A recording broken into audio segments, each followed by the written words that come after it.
بسم اللہ الرحمن الرحیم۔ السلام علیکم ورحمۃ اللہ وبرکاتہ۔ عابد رضا چینل کی طرف سے آج میں اپنے دوستوں کو رسول اللہ صلی اللہ علیہ وآلہ وسلم کا بہت ہی پیارا فرمان بتاؤں گا۔ اس سے پہلے میں اپنے تمام دوستوں سے گزارش کروں گا کہ اس ویڈیو کو آپ نے آگے ضرور شیئر کرنا ہے۔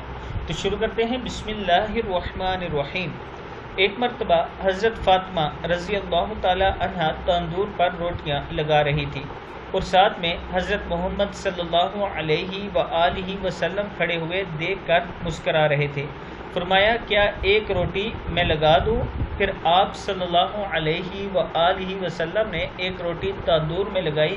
پھر فاطمہ نے کہا، بابا روٹی پک ہی نہیں رہی۔ آپ صلی اللہ علیہ وآلہ وسلم نے فرمایا کہ جس چیز کو میں ہاتھ لگا لوں اس پر آگ حرام ہو جاتی ہے۔ یہ کتاب کا حوالہ موجود ہے، آپ دیکھ سکتے ہیں۔ ایک مرتبہ اپنے پیارے نبی آقا صلی اللہ علیہ وآلہ وسلم پر درود پاک ضرور پڑھیں۔ السلام علیکم ورحمۃ اللہ وبرکاتہ۔